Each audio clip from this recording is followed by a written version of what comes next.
Hurry up, bro, soon it'll be all season. Peer cash, that was the vision, but they locked them up, cause they fear his mission. Dog Bitcoin Jesus, straight from the start. 2011, spreading the spark. Told him the bank's gon' keep y'all in chains. Now he's in a cell where McAfee's name remains. More regulators hate when the people got power, so they set traps, watch them all turn sour. Spain got them locked, extradition in sight. For what, selling freedom? Nah, that ain't right. And they hate BCH cause it moves too fast. Still middleman, fees the Wall Street tax. Now they got them shackled, trying to shut them down, but the blockchain's still running underground. To Donald, release Roger from prison. Hurry up, bro, soon it'll be all season.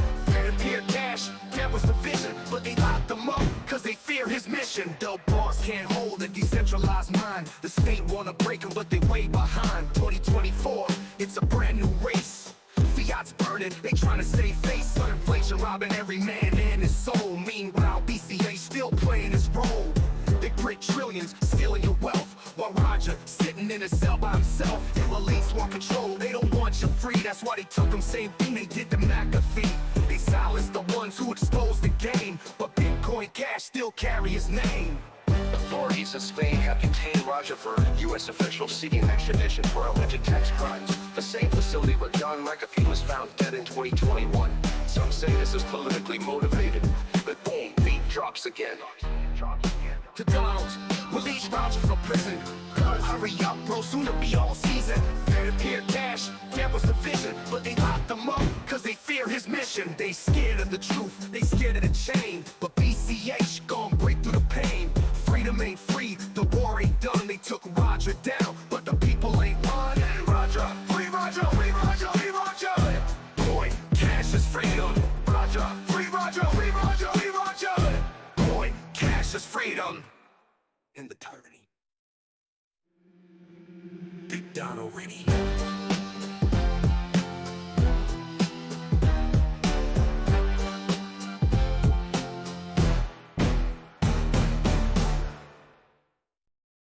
There will be no real non-controlled currency in the world.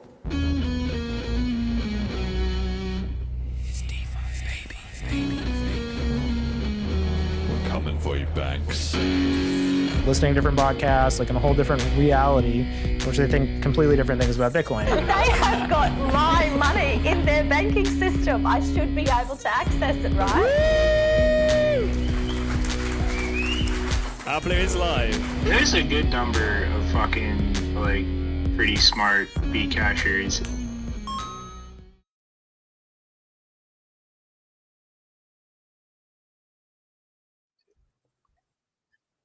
Hello and welcome back to the Bitcoin Cash podcast. Following Bitcoin Cash on its rise to global reserve currency. This is episode number 155.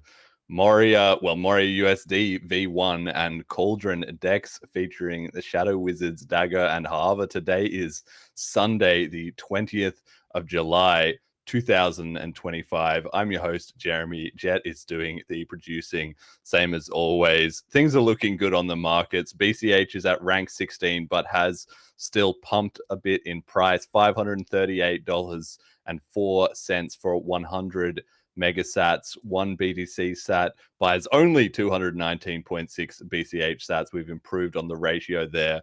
One ETH by 696 megasats. We're down a little bit because ETH has been having a good week. Selene 30-day users 546, and the Tokenaut TVL is at 6,995 BCH. Our guests today, dual episode. We have from the Shadow Wizards team, most famously of Moria and Cauldron, Dagur and Halvor. So starting with you, Dagur, welcome to the show. How do you get into Bitcoin? Thank you. Well, I got into Bitcoin quite early, but just as like it was interesting because the bank stuff was so difficult back then. When I just tried Bitcoin, and it was like super easy and super fast. But then I just had it in the background. But then I got again more involved in 2014, 2015, when the block size debates started to come on. And I decided, like, I want Bitcoin to continue as I know it. we have to scale. So I started to help out with Bitcoin XT, which was the big blocker node at the time. And I quit my day job and started working full time, and I'm still here. What was your day job? What were you doing before Bitcoin? Before Bitcoin, I was doing CNC optical measurement tools. So I worked a lot with CNC machines and optical measurements and C++ stuff. Yeah. Wow. Okay. Interesting. What do you make of 3D printing that there is now? I keep seeing a lot of people super excited about 3D printing, but on the other hand, nobody seems. It's like BTC. Nobody actually has a use for it. Everyone's like, "Wow, this is so cool! I made this little thing." But it seems more experimental than people actually printing out, I don't know, new furniture or things that they actually like need, right? I wasn't involved with 3D printing because that's not accurate enough. I mostly worked with stuff that required accuracy of like 1 micrometer or less, like sub-micrometer. That's mostly like CNC milling machines and EDM machines. But as for like the good thing about 3D printing is you can do like super complex stuff you can't do with milling. And also you can just prototype type stuff. That's awesome. Yeah, also, yeah. I've never even tried it. Gadgets like these, you know. I don't know if you know this. It's like an NFT project on ordinals. I met the guy and he gave me like this little trinket, and I love it. Yes. Tiny Vikings. Tiny Vikings. All right, shout out to them. I did not know that. I know the frogs. I know the Bitcoin Pepes or whatever they have, and I know the Taproot Wizards, but I did not know that one. It's amazing how much of this stuff comes inspired from mythology, though. Really, is people do have a strong sense of that, especially in crypto, because it's so male dominated. People love all those kind of hero mythology type of vibes, don't they? It's incredible to see. It's the only ordinal I owe. It's Tiny Vikings. Solid. Okay, excellent. And with the Bitcoin XT, just to dig into that while I've got the chance here with you, why do you think that didn't kind of come together in producing like what we have now as BCH? So it didn't come to a chain split that had to be done by Moria. It didn't come together with any kind of takeover or like control of the main chain. It didn't split itself. It just kind of fell apart at a certain point. What was the backstory there? How did that go down? It would definitely be like the social aspect of it, silencing of voices. Bitcoin XT had a lot of support back at the time. You can even see like the letters. There's like a letter showing like Coinbase supported this and all the other big economic institutions supported it. It had the backing of Kevin Andreessen and Mike Hearn, which were actually working on the project when I joined. So I don't know. It seems like a social attack vector that stopped it from actually realizing Bitcoin to become a big blockchain. But when so you're working on the project, how was things being communicated to you then in that respect, and at what point did it kind of come together as being like, oh, sorry, we're just kind of giving up or shutting down, or at some point things must have like wrapped up? Okay, let's see. This is quite a while ago now. Yes. I guess Gavin was more focused on, being in the discussion than actually development. And eventually he was just forced out of it. He just lost his rights to maintenance of the Bitcoin product. Mm-hmm. At some point, Mike didn't just, he had like actually a big article about leaving. Yes. And I guess he just gave up as well at some point. So it was, at that point, it was just me and Tom Harding working on it going forward with contributions from other actors. Yes. Okay, and then it just kind of stalled. I mean, I just find this whole period is going to be, it already is probably the most studied period of Bitcoin history, and it will just be endlessly sort of revisited as everyone tries to figure it out. But I always think there's almost something we kept going for several years, and we had a lot of support. We were the first to implement BIP 100. Yes. And at some point, you could see like the miners were signaling, 60-70% of the miners were signaling for BIP 100. They really wanted it to go in. Then we joined the Bitcoin Cash split. Bitcoin XT supported both chains for a while, and then just the Bitcoin Cash. And then eventually just dabbled off with infighting, actually, I would say. There's been a lot of self-inflicted L's, you Yeah. know, on the big blocker side. And I think that's something that nowadays the BCH community is much more willing, you know, with more time and distance. There's also been significant turnover in who's involved, the different relationships, people's egos, you know, all kinds of things, right? That Yeah, have, we had a lot of stupid infighting, especially with the psychopath, I would say. Fake Toshi, Craig Wright, he Yes. inflicted a lot of damage. And also, I would say Amory also inflicted some damage on BCH, even though he was like the springboard in the beginning. yes. A lot of infighting, a lot of drama. It's very stupid. But now time has come to pass. I just saw today Craig Wright is busy with his Twitter account. He's just blocked Grok because he was too upset that it kept debunking him as Satoshi. So he can't handle it anymore. So he had to block Grok and make a post announcing how it was, you know, fake news and everything like that. So some people are just so, you know, in their own bubble, right? They just cannot see outside of it to save their own life. So yeah, as time has gone on, you know, it's always funny to see. But I just think it's interesting because you need an element of introspection, right, to improve. You can never improve unless you can be humble enough to admit, okay, we've made mistakes here and there. And there's such an interest because BCH gets so much criticism from outside and has over the years that for the BCH community, it's a protective mechanism. Everyone had to kind of be like, okay, we're not perfect, but we're doing better than anybody else is. Nobody else is shipping this big block software, etc. Nobody else is really delivering it. So when you're being faced with overwhelming criticism and you already feel pressured and in the minority, it's then hard to then say, okay, well, you're right about this and you're right about this, because otherwise it quickly comes to undermining, well, maybe you're right about everything, even which they weren't. So it's been, you know, quite a journey, and I'm glad to see the community now is in a strong place, having recovered significantly, that it can be introspective about those kind of things. I don't know. Do you have any sense of that now things are much better, right? Things are much better. It's much nicer to be a part of BGH now than it was, especially without the infighting.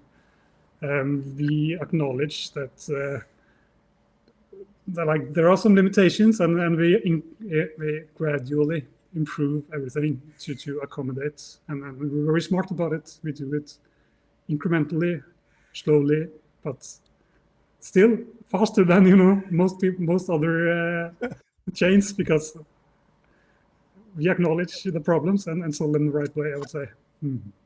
Yeah, agreed. Okay, all right, Halvor, you're up next. How do you get into Bitcoin?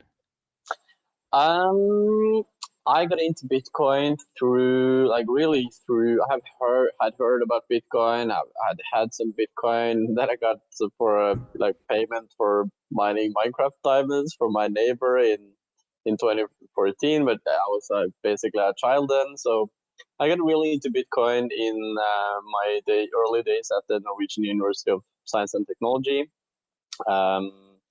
And I started working for the only Bitcoin company in Norway, Bitgate, and co-developed the first Bitcoin wallet in Norway. I hired one of my friends, Alf, and we went down to Oslo for a summer and worked there. Really, really good memories there. That was 2018, the following summer. Yeah, and after that, I were tasked with creating a branch of the company in Trondheim.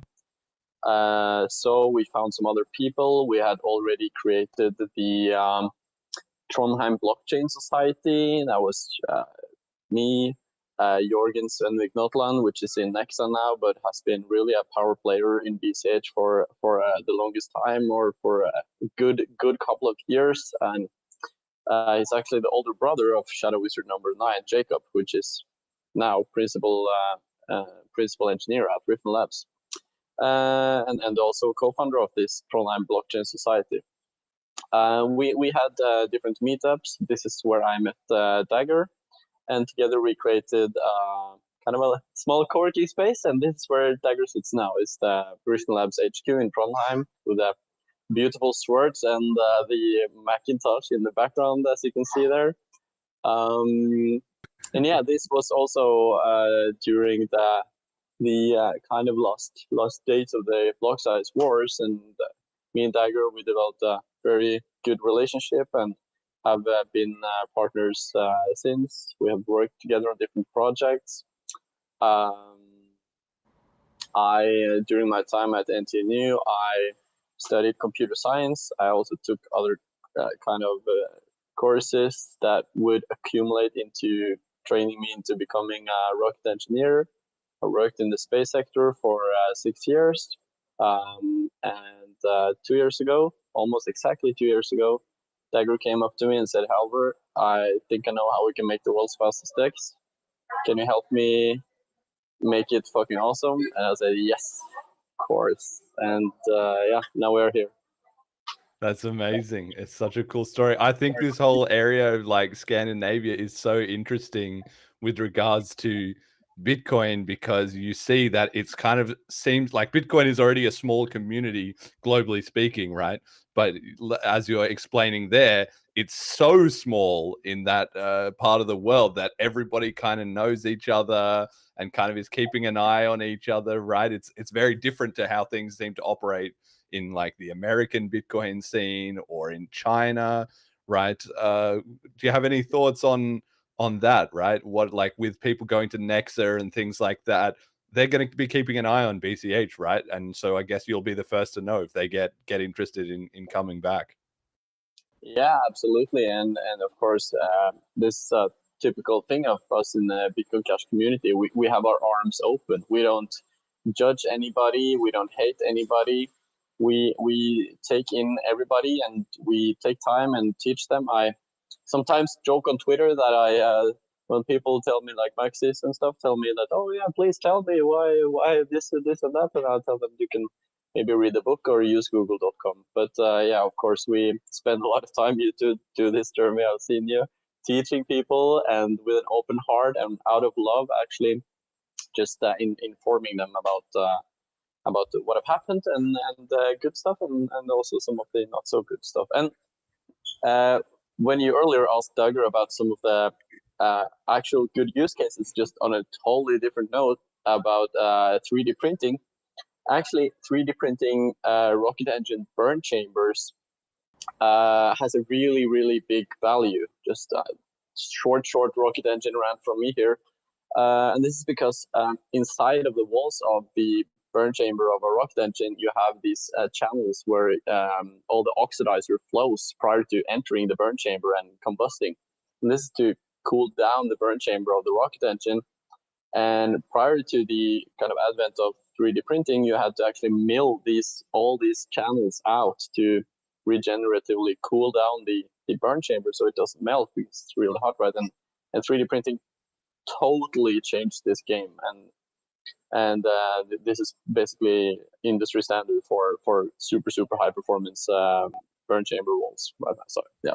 Damn, I had no idea. Well, let's just I'm fascinated by this though. So I didn't know you were a rocket expert or in that industry for so long. What do you make of the SpaceX attempts to get to Mars? Are we going to get to Mars, or is it just some people are always it's very similar, I think, to like BCH.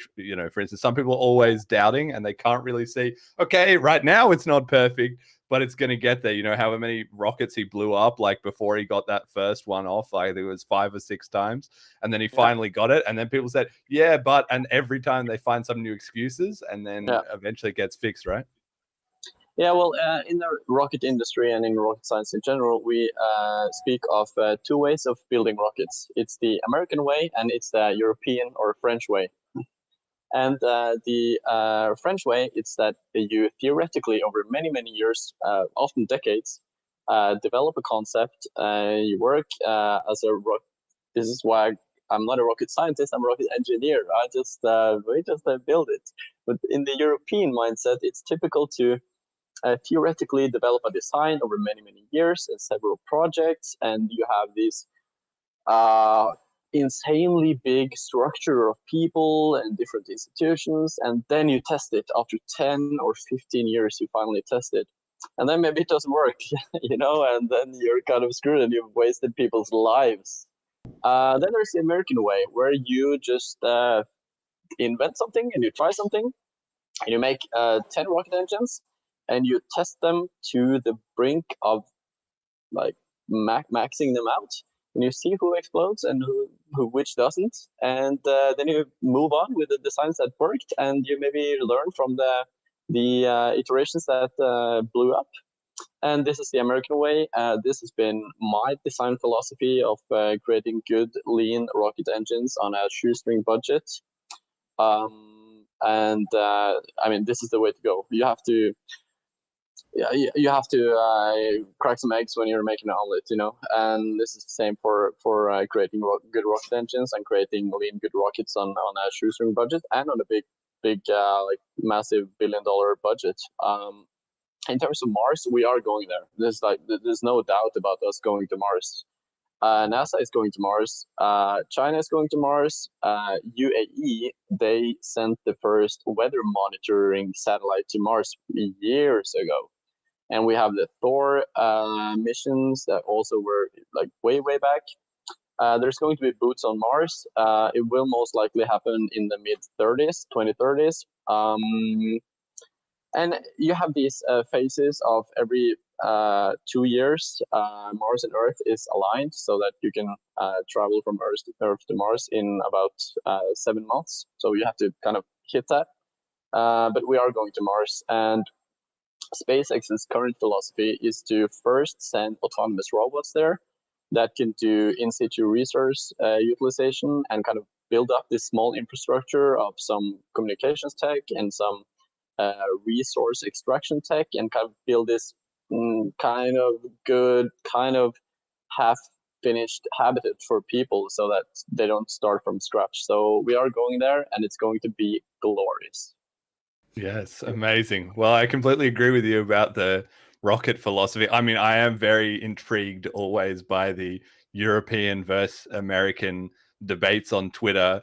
I feel like I'm actually somewhat neutral, because I'm not from either of those places, and I did grow up living for a time in America, and then now I'm also living in Europe. So between those two things, I find it very amusing to see the back and forth, and I think Americans can really struggle to understand the benefit of a European approach in a lot of areas, more than Europeans struggle to see the benefit of an American approach. It does vary, some things I prefer the European approach, some things the American, and in this case it would definitely be the American one. Europe is nowhere near close to competing on sort of a business or technology front, but I think Americans like double down on that a lot without realizing the cost to areas like quality of life or public safety or other things that they don't maybe compare as favorably on, right?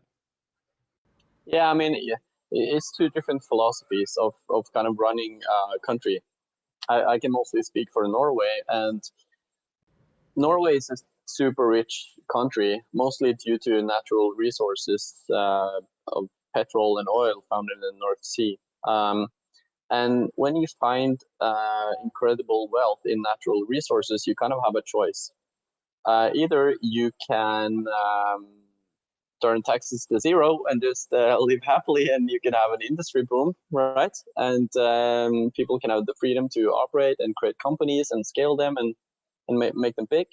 Or you can, even though you have this insane supply of money, you can continue to tax your citizens to a degree where they are in a chokehold and basically can't do nothing except from extracting money from the government through different tax schemes and government-funded projects. That'll be fake battery factories or wind turbine farms, which never get finished, and all the money is sent to Cayman Islands. And I mean, in Norway right now, I mean, I love Norway to the highest degree. I'm a staunch Norway supporter, but it's very sad to see that the four most highest market cap companies are grocery selling is like Walmart companies, not even more Walmart, just food selling companies, and this is a trait not typical of good, solid, positive capitalistic nations. This is something that you see in like post-Soviet states, where some few kind of oligarch-like guys have kind of snaked their way in, and like, okay, you, my friend, you're buying the oil directorate, and you, my friend, you're buying all the energy grid, and we all do this together, and then you own the food supply. This is like not good. Even if your country has a mixed economy, like Norway has, of state intervention and state kind of the state having this responsibility over citizens and the economy, and also the capitalistic machinery. I mean, my view and my kind of analysis of the past years and kind of 10, 20 years in Europe has been that Europe has no actual goal of being an innovative hub. I think that Europe has a great history and decent amount of wealth, and right now their goal is mostly to maintain this, and even though it's stagnating, they don't really care about this, and kind of be like a nursing home. And when I travel abroad to Asia and to the Emirates and stuff, the people view Europe like kind of a nursing home. Said, okay, you can go to Asia, you can go to the United States, and you can go to the Middle East, and you can create stuff and create amazing products, and you can sell them, and then you can go back to Europe and live in Switzerland, Iceland, or Norway, and you can retire there, and it's safe, and it's chill, and the roads are nice, and the air is clean. But it's for when you're finished with creating and building awesome stuff, and that is just so freaking sad, man. So, yeah. Yes. No, it is. I mean, maybe we need to do that at some point. We need to have like a BCH podcast, like off-topic geopolitics episode or something like that. I mean, we touch on it a lot in this show as it's related to BCH and so forth, but I feel like increasingly maybe one time it would be fun to do something like that. All right, that's enough about fixing the world's geopolitics for the moment. So let's crack on with the actual BCH. So our first topic is, of course, the Moria USD V1 release, which you put out at Bliss on the upgrade day, May 15th this year. Of course, V0 was the previous year at Bliss, so I'm very pleased that you guys took the opportunity of Bliss to try and sync up your launch dates. Part of the reason that we actually created it was for that reason, because if you have kind of put a flag in the ground, then everybody starts putting their announcements there. It helps build up the hype and visibility for everyone. So I'm very pleased about that. But V1, at least from what I'm saying, I'll get your opinion in a minute, seems to be very successful. So far, it has 380,000 USD TVL, 759 BCH have been locked to mint MUSD, and of that, 489 BCH or $256,000 has found its way onto Cauldron. So maybe let's just start with that. Dagur, how are you feeling about the V1 MUSD launch so far? Is it doing better or worse than you expect? It's doing great. It has been working as well as we expected, but and also as well as we hoped. And so it was very fun to be able to release it on before the upgrade, as like was a goal we had, and a kind of achievement to release something before it's possible to use it. And so far, we had great reception. We have not had any problems yet, and we're continuing to release small upgrades to it. Yeah, the community's been really enthusiastic about this. I think when it was initially launched, and even this year, right? It's kind of actually amazing in a way, because BCH had a sort of strain of like, oh, it just needs to be P2P cash. We just need to use this at more merchants, etc., etc. But over the last 2 or 3 years, everybody has pivoted very strongly to embracing all of this cutting edge DeFi, and that's been very obvious, I would say, in the community response to projects like Moria. So I'm curious, maybe Harvey, you can give me some insight into why did you decide to build a stable coin? Like, why did this attract your interest of all the different things that you could have kind of been focusing on? Yeah. Well, Dagur has said this many times. You need to have a stable coin for kind of DeFi to work, and it sounds counterintuitive at start because I mean, stable coins are most often pegged to fiat currency, and this kind of the stuff we want to get out of the continuous and limited inflation and all this bad stuff. But when you ask a person what is the price of BCH, you always get the number denominated in United States dollars, and we can't get away from this being the apex fiat in the world, and stuff being denominated in United States dollars. And DeFi and liquidity in DeFi is built from the community, and in Cauldron, we had tons of different cash tokens. When we launched, we obviously just had a SOC, and the only liquidity pair was SOC BCH. But as time moved on, we got new coins basically almost every day, and now there's thousands and thousands of cash tokens. But we figured that, hey, if people want to put in liquidity, they have to kind of pair up BCH with like autism, right? With autism coin, which is like, it's a cool ticker, but it's too volatile, and people in our community, they want to be economically exposed to Bitcoin Cash, and we figured that we need a stable coin, right? Because then the main part of the liquidity can be the Bitcoin Cash to the stable coin liquidity pair. So Dagur and I spoke about the fact that there were no stable coins, and in the start we were kind of just waiting, and when we spoke about it, we were like, oh damn, I hope someone creates a stable coin soon. And Dagur, after basically running Cauldron for 6 months, he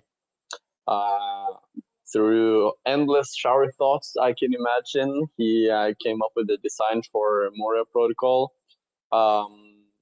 It was initially called the pawn shop contract, and then I did some shower thoughts, and we came up with this very cool name, Moria, which is named after the Soria Moria castle, which is a very deep lore and a Norwegian fairy tale castle that has deep meaning to us, and which was eternalized through a very famous painting by the honorable Norwegian painter Theodor Kittelsen, the great-great-great-grandfather of Howard Kittelsen, Shadow Wizard #4, and the DeFi protocol architect in Rift Lab. So yeah, Norway is a very small country, and genius. It's sometimes if a genius guy gets children, they are also a genius. We can see that in Howard. He's a very good developer and a true DeFi warrior.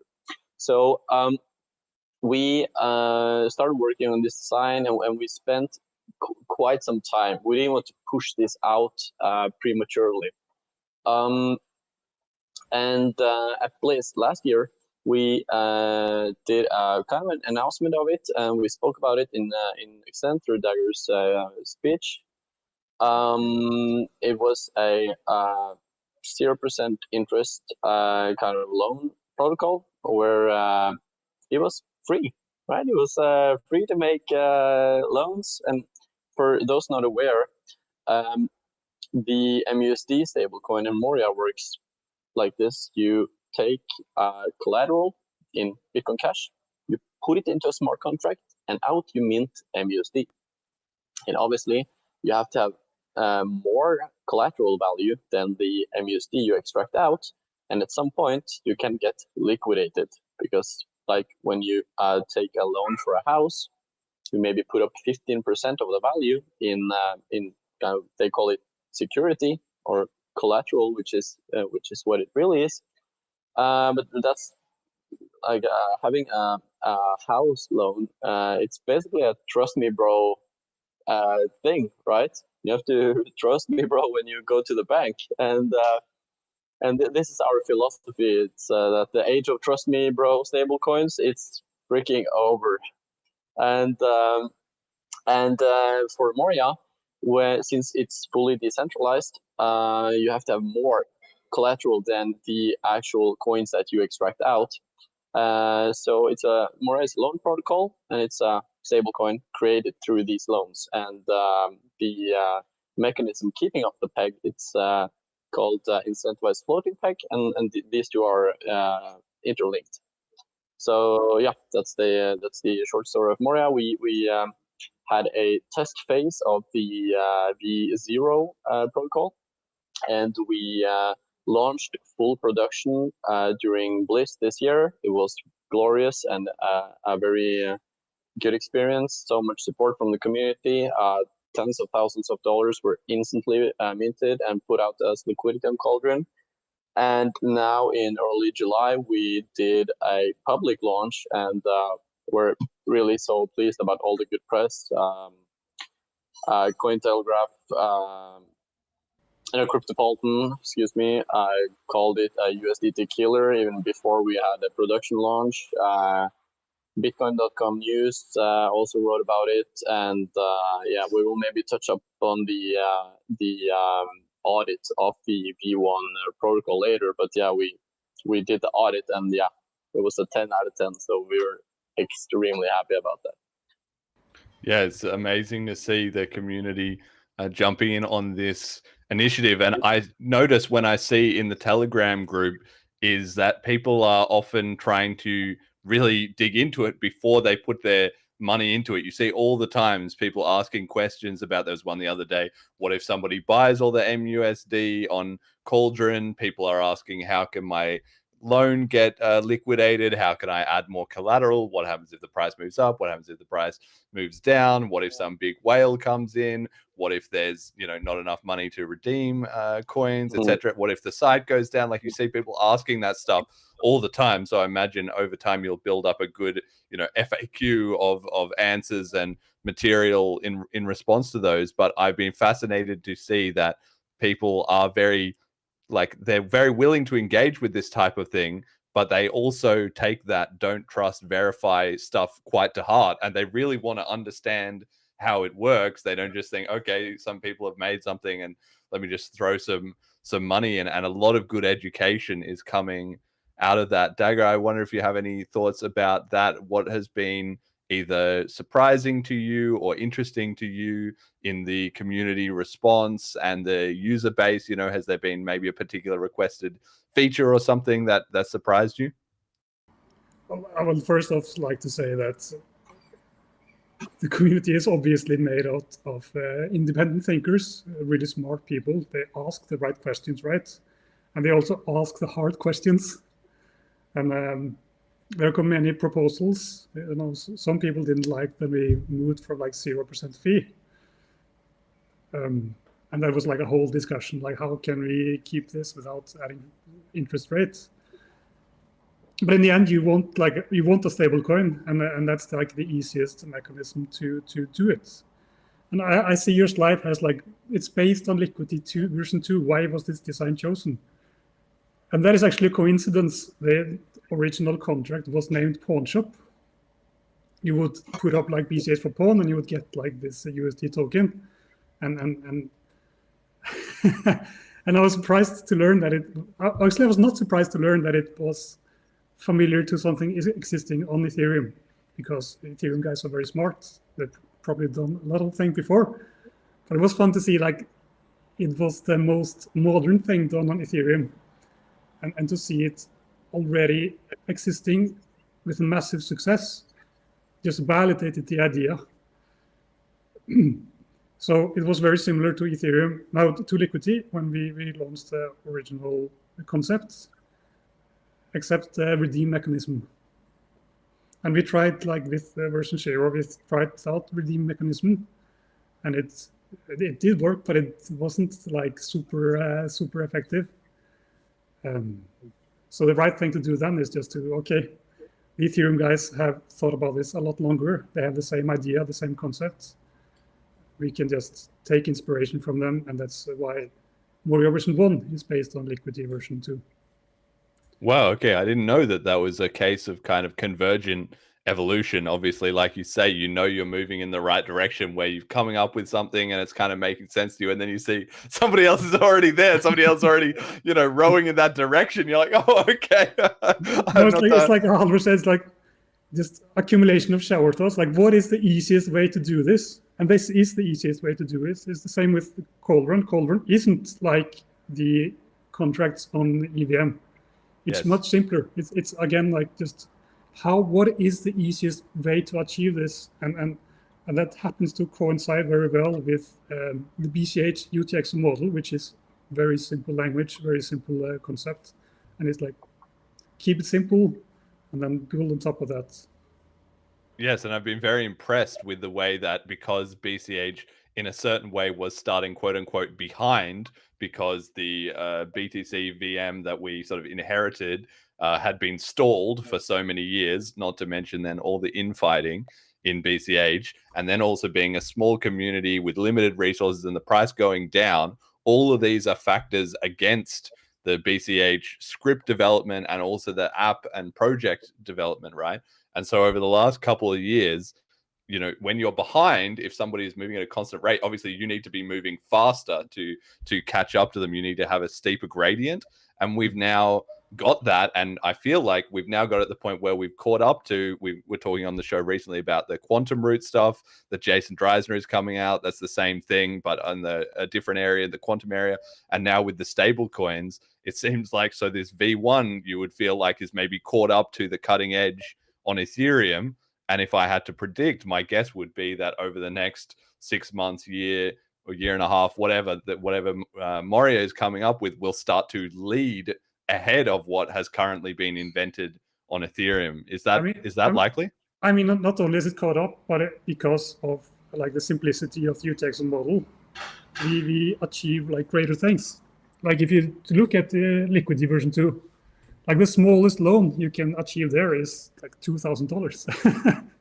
Wow, that leaves a lot of people out. Yeah. Holy crap! BCH is like half of the loans at like $5. A lot more complex. You have to like create this vault, and then you have to like sign a lot of things you don't really understand.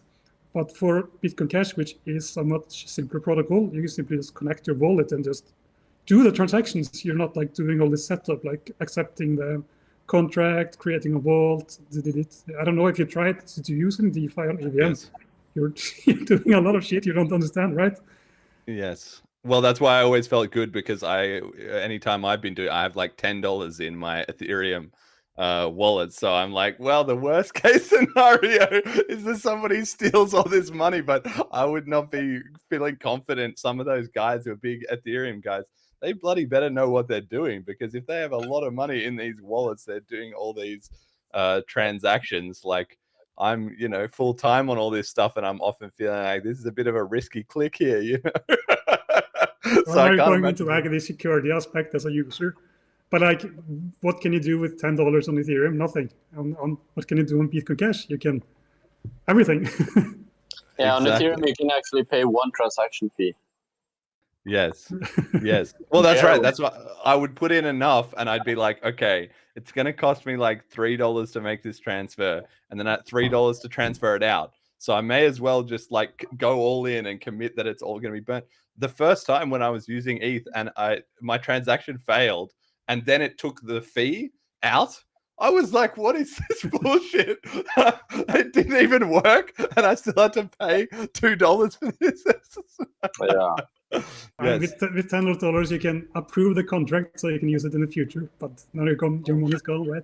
That's right. Exactly. Yeah. Exactly. And you have DeFi sandwiching all these problems on EVM that cannot happen on Cauldron and on UTXO, so BCH based DeFi. So there's also great power that we are so happy that we're able to leverage, and yeah, it's good.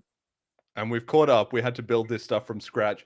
Do you think it will start attracting interest from the Ethereum devs, I've noticed that the ETH community, as a result of, I guess, cultural separation, are a little less aware of what we're doing than the BTC guys. And we obviously put a lot more effort into poking them and annoying them about it because we're more sort of directly equivalent or competitive. But I've been really curious that, so far as I know, one or two of those ETH guys started following me, but it was only after I was on Spaces with them. And they thought, wait a second, this guy's making some good points.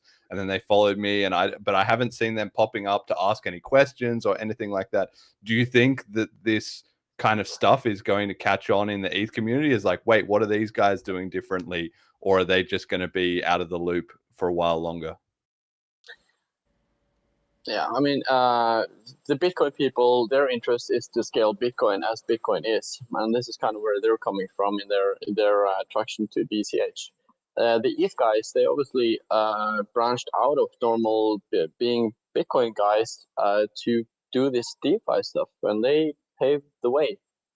And now we are doing all of the DeFi stuff, and even in some more code-wise elegant ways than Ethereum even, on a UTXO chain. And this is beautiful, but their kind of angle on this will always be, is this better DeFi? Is this more lean code? And can we do more stuff for less? And is it faster? And so these are kind of the two different angles people are coming from BTC and Ethereum. And I mean, right now we are actually doing both. So yeah, these are my 2 cents. Yeah, I mean, I've been trying to make some of those memes that I make where, because I'm trying to get people this idea. Obviously, BCH actually is the original Bitcoin, but since most people don't think of it that way, you have to try and somehow get them the idea that, like, BCH is like BTC, where it has the proof of work, it has the 21 million, it didn't have fucking DAO forks and like scammy bullshit like that, right? But at the same time, you have to tell them, but yeah, it is like Ethereum. It does have network upgrades, it does have DeFi, it does have a community that isn't just closed off and in some kind of copes, like, although the ETH community is, yeah, that's right, it's kind of both. And then it's like, you know, it's like Doge, maybe we can have a fun community, we're going to have the privacy stuff built in, you know, like Monero or whatever. We can, like, kind of, we're doing a bit of everything, but that's quite a hard thing to communicate to people who are used to putting each coin in its own different bucket. I don't know, Dagur, what are you seeing from chatter on the dev side? Yeah, I feel like the first thing you have to do is just re-educate people to say, like, dude, Satoshi, he actually invented programmable money. Yes. You could do smart contracts from the start. It was just very limited. And just by adding these like simple upgrades, we achieved like the EVM compatible advancement, so you can actually do cool programmable stuff on Bitcoin Cash, and that's like a start. And then you have to point at, like,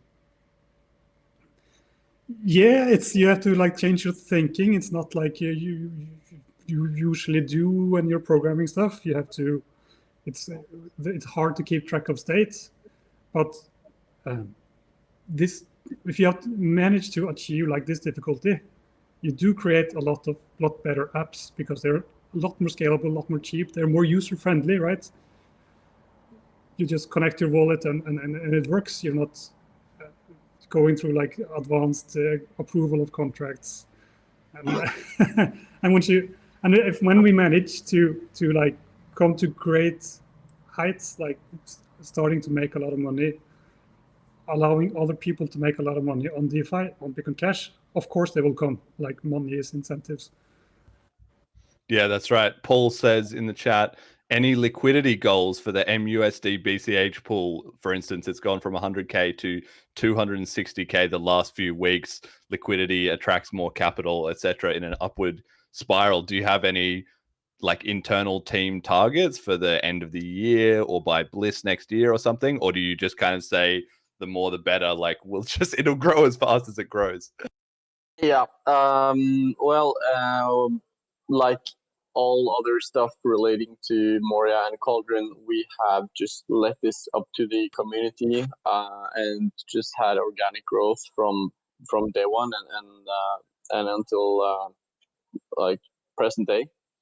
So it's basically just people. It's people like us putting in $1 here, $1 there, and obviously right now for Moria protocol, it is the main stable coin on Bitcoin Cash, and we see kind of a responsibility to have a deep liquidity, and we have actually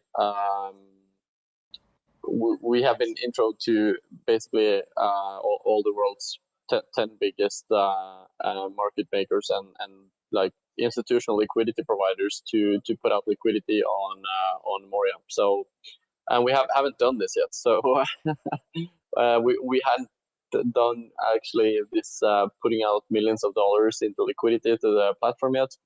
This will change in a very short amount of time. So yeah, we obviously have internal goals. We cannot share them right now, but in the short amount of time and in the very close future, you will see liquidity increasing by orders of magnitude. Wow. Wow. That's insane. I mean, I don't want to ask too much more because you said you can't elaborate, but this just goes to show the exponential nature of what we're putting together here. Kind of like one thing leads to another, and then as eyes and interest turns onto BCH, money is going to follow. You did also share in the chat in the Telegram group recently this idea of synthetic real world asset and UTXO layer ones. People were saying, like, when can I get not just MUSD but MBTC or M Gold or METH, the kind of things that BCH Bull is supporting. You want to be able to get obviously different kinds of assets, and given that all the infrastructure is there, and if you've built it and tested it with one thing, then another asset seems, I'm going to say naively, as simple as if you just have a price feed for a different kind of asset, you can kind of just copy and paste, quickly tweak it, and then people can be using those same contracts and everything just with a different asset. Is that also coming in the short term? Any commentary on any of that? Yeah, I mean, you're right. The Moria protocol, it works like this. As long as you have a price feed, and we do this through the Delphi Oracle, you are able to create a synthetic asset of any real world asset.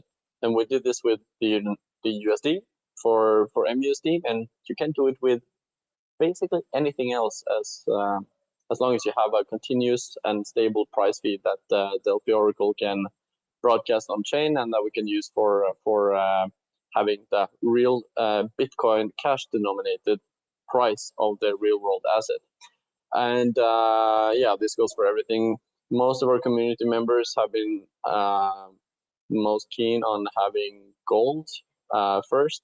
I mean, there are so many different assets that we would like to put on as a synthetic stable asset, and obviously we can imagine a future where you can trade every single precious metal, every single stock, every single meme coin on every single chain, Ethereum, Bitcoin, Solana, everything, even properties on Cauldron, and I mean, it is possible. It's just for us, it's just, we are swamped in work, and we have all this cool stuff we are doing every day, and yeah, we just need to sleep 8 hours every night, but we are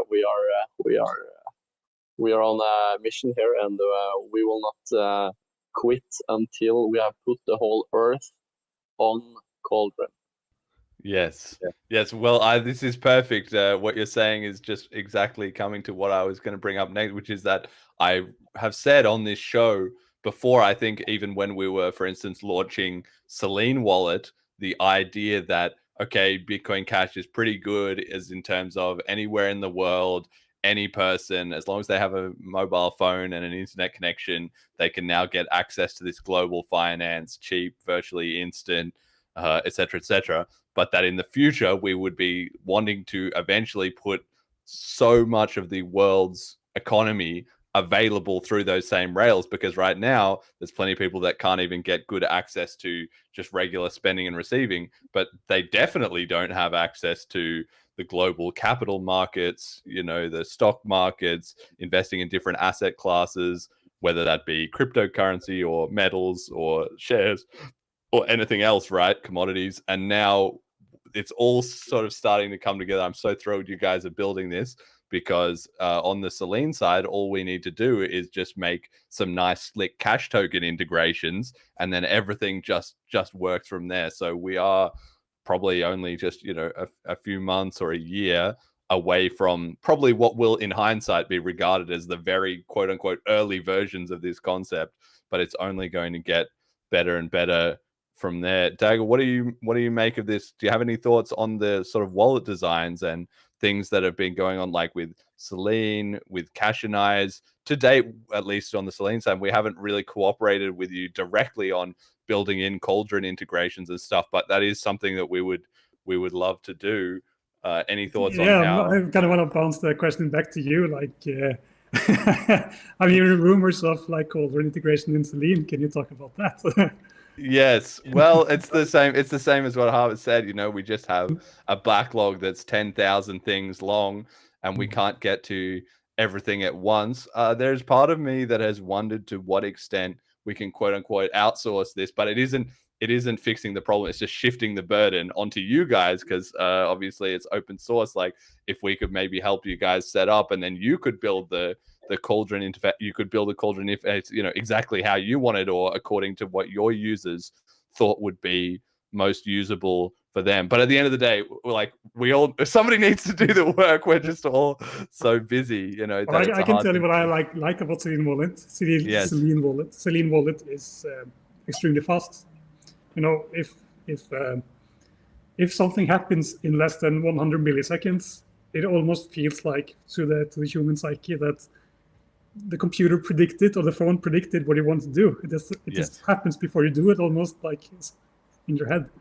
And I feel like Selene manages to keep that concept.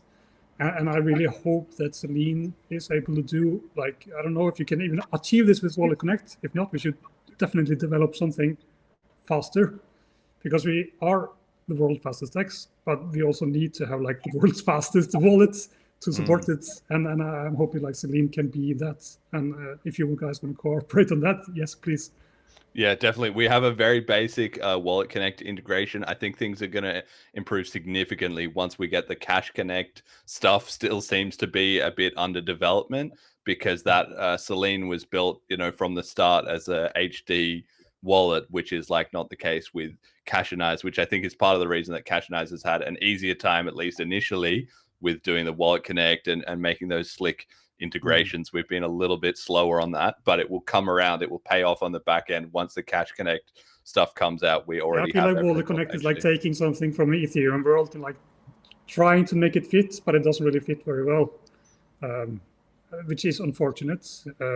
Bitcoin Cash isn't big enough for Wallet Connect to care. Yes. Yet that means like here's a market opportunity to make something great, and maybe Cash Connect will do that. Please take this market opportunity, become big, and make it awesome for Bitcoin Cash to integrate wallet with dApps. Yeah, we'll be setting the industry standard. This is kind of what I was saying, before, about now that we're starting to actually lead the industry. That is inevitably going to attract attention, but it still just hasn't kind of happened quite. HD Wallet is part of that, and at Cauldron we could easily add HD support, but since no connection stuff supports it, we cannot support it. We would love to, because it would increase privacy and it'd be just awesome for everyone. Yeah, exactly. Wait until we've got all this global, and that's the other beautiful part of it. We have all these kind of global assets that we're going to be able to put in there, support for all of that. And then on top of that, we'll also have Cash Fusion. Maybe the initial versions will be, it will need to automatically sell your coins on the DEX, mix them, and then rebuy back into the asset you had, or something, over time, maybe staggered in different ways. There's all kinds of things we can do with that, but that is actually going to be insane once we get all those 3 or 4 different things working: Selene, Cauldron, the Moria assets, Cash Fusion, and Cash Connect, like once that's all jammed into one phone, one app, it's going to be insane. People have no idea. Like this is, here we are in July of 2025, right? And I think by about, middle of next year, probably by next year's Bliss, we're going to have stuff that is getting kind of close to that. And that's really just the quote unquote next step for us, because there's way more coming down the line that you can speculate about, but that's blowing the rest of the industry out of the water. If you just look at like Ethereum, they take like every single tiny component and they manage to do like a huge business out of it. Like we think of like Cash Connect, like it's just like some utility. That's actually a huge company making lots of money. And I feel like all these things are like for cherry picking. You just have to pick something and build a good business around it, make it good, do one thing, do it well. And there's like so many business opportunities in Bitcoin Cash that we just don't see because the propaganda mostly, but that's starting to fall apart. That's why the industry leading stuff is so important, because when you're putting out industry leading stuff, people have to start asking, how are they doing this? And the answer is that they have to, reason it out, and they have to get to the truth, right? You can obscure the truth with a lot of lies until the other people are building rockets and you're not. At some point, you just have to look at the rocket flying and think, how the fuck did they do that? And that's what's starting to happen now that BCH is kind of trailblazing in the cryptocurrency industry. So what else? What else is in the pipeline? I mean, obviously, I picked this one because I saw you were talking about it in the chat. But is there any spoilers or anything else you want to give us about what you have maybe been working on, or what you would like to see? Even just speculation. We're not going to hold you to it necessarily for the Moria stuff in the next 6 to 12 months. We can say something that we are indeed building now, and it's what were named the Lighthouse contract in Dagur's Bliss speech this year. This will be further developed into kind of a flask vault for whale protection of loans, and it's just a protection so that your loan will not get redeemed on, because the kind of mechanism in Moria is that the loan with the lowest interest rate can always be redeemed. It can always be redeemed with putting in Bitcoin Cash, and this is the floating peg mechanism of our production V1. But for example, a whale, maybe not everyone could just put in $100,000 worth of Bitcoin Cash and redeem the loan. But anyways, this would be very bad, and you couldn't kind of sleep well at night. So we are developing tooling for these kinds of positions, which would vault your position and always notch up the interest rate, so that you will never be the lowest interest rate loan, and you will not be a redemption opportunity. So this is something that we are indeed developing. So maybe Dagur, you want to add on something more? We have some like short-term goals, and one of the short-term goals is to just finish the refinance functionality. We have the support in the contract that is deployed. We just need to finish. Like we already deployed like 2 of them. You can partially repay the loan now, and you can also reduce collateral. These are like 2 of the features of the refinance. But you will still have missing changing the interest rate, which is also possible in the contract. And I can't remember there's more, but like those basic functionalities need to come. But wait, there's more. On the long term, I would love to see, and things we have working like conceptually on how to make like a staking pool where you can be part of liquidation, and because liquidation doesn't have to be performed by one person, it can be performed by multiple persons or by a contract. And then we're working on like initial design for this. This would be a very helpful thing for the protocol to have like a huge staking pool with ready to liquidate anyone, and also a good way to just make your money work for you. We want to make that. I think conceptually we should be able to do the same for redeeming. That's more like needs more shower thoughts, but yeah, there's definitely more coming. Damn, that's increasing the efficiency massively. If I can just go on Cauldron or a Moria anywhere I want and just throw in my money to like, I've got some spare capital. Let's just put it in the pool, and it will basically auto snipe any good opportunities, which maintains the peg and also earns me money when I'm not like paying any attention to it. That's some next level. That's way better than the US Treasury, USDT like scam markets, that nobody has access to. You have to be bloody JP Morgan and they sit on it. That's like, this is the shrimp version of that. I love it, right? Yeah, and this is kind of how we've done both Cauldron and Moria. We have started out with this very, very powerful protocols, and after that, what we're doing at Rift Labs is just creating new smart contracts on top of that to make more advanced financial applications, and we have the Delphi Oracle on top of that to set up smart contracts that also, and in the end you just have this huge network of interlinked smart contracts, eventually letting you do all kinds of different financial stuff that you see in the normal financial markets. Yeah, it's amazing. Okay, let's talk a little bit about this Hashlock audit that you got done. Then this was a big news story that you put out at the start of July, so a couple weeks ago, that you passed a security audit from. I had honestly never heard of Hashlock before, and except for knowing that they're a crypto auditing type of company, I don't know very much about them, but I was impressed because this shows that BCH is again maturing into that industry role, that we now have stuff that is getting battle tested, reviewed externally. It just helps to bring credibility and of course external eyes onto the project. So walk me through it. What does this actually look like? Getting, like, maybe Salim could even get this kind of audit. I have no idea. What was the process like?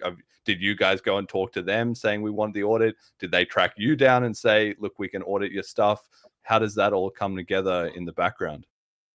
Actually, at the beginning, we had several auditing companies contacting us saying like, do you guys need an audit? And we said, yes, please. And then we have like this conversation and they talk to the engineering team, and the engineering team goes like, yeah, we don't know how to do BCH. We just do EVM. This one we actually tracked down because we got we have like our Telegram group of Moria. And I think, I don't remember who it was, but one guy said like, Hashlock, very big company, very respectful company, is doing BTC audits. Maybe they will do Bitcoin Cash. And that's how we found them initially. So we have had like contacted several auditing companies. I just couldn't take it on. We found two that would take it on, and Hashlock being in our opinion, the better of them. The other one was also a good one, but they had no track record of doing anything UTXO, so we didn't take the chance with them.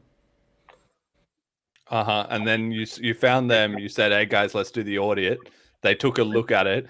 Jonathan said in the Telegram, and I didn't double check this myself, but that the final published audit or something was like V4. So did they actually catch some small things or even some big things that you needed to tweak and adjust? How did that go down?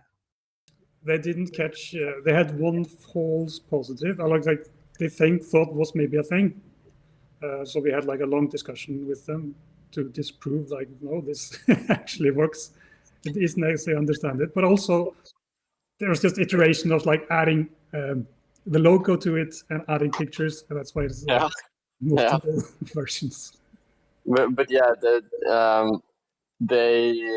I mean, this stuff is new, and for auditing firms, obviously we wanted to use an auditing firm that had audited tons of other DeFi protocols, and all those are EVM, and we wanted to kind of just play on the EVM playing field here. and just show our muscles on their field. And I mean, yeah, normal people don't know of very many auditing firms, but Hashtag is one of the most renowned in the world. And but this stuff is new, right? This stuff is new, and when it comes to, for example, Oracle stuff, this was a long discussion we have with them. One of their initial false kind of negatives as a security risk was actually something that is just it's not a Moria specific thing, it's a universe specific thing. So it's for every single stablecoin protocol which has a on-chain price feed in the world. So this was a long discussion, and I just want to say that the people in Hashtag, super professional. It was a great experience, and they have a very powerful team, and yeah, it was enjoyable working with them, and yeah, it was good. But yeah, it was a learning experience for both parties. Yes. And do you think we're going to be seeing, like you said, now that BCH is at the cutting edge and is potentially having things that they haven't seen, or that these other firms maybe don't see, that is going to be a growing market, which is going to in turn create more BCH education and awareness in the industry?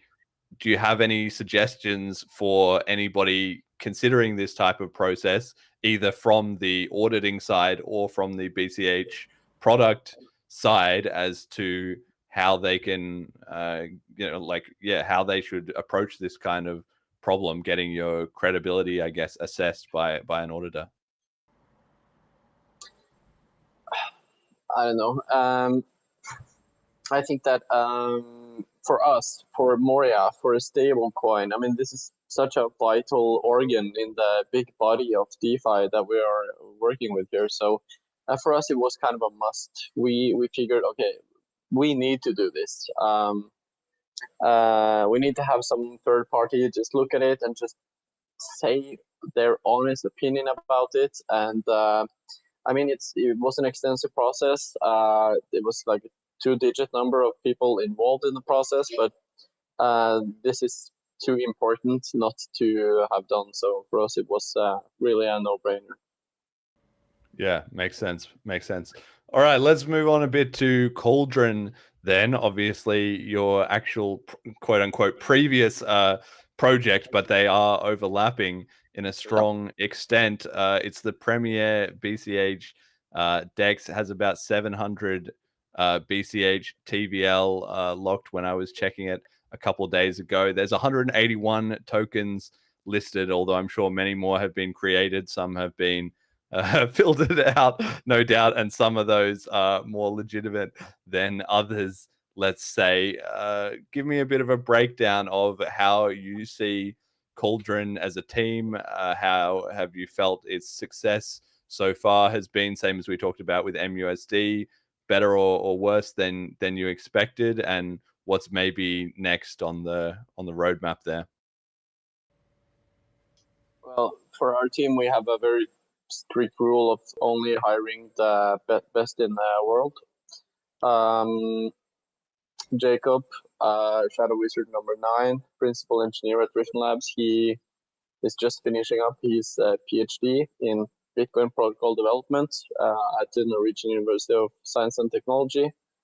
And you know, when you're writing your PhD thesis on Bitcoin protocol development, you see inside of his thesis all the stuff that we talked about in earliest in this podcast episode. So you even see the spike in the graph of and then that's BIP 100, and you see it in his PhD. And he's a super talented guy. Howard Kittleson, Shadow Wizard number 4, also polymath, super talented guy, actually from an EVM background. And also he made Sex, exited it. He's a talented entrepreneur. And he actually worked at Norges Bank, the Norwegian central bank, for 2 years until we poached him 2 months ago. And yeah, it was really fun. It's when he quit his job at the central bank, they were like, "What do you mean? what do you mean, Howard, you can quit? Nobody quits. Something have to have happened.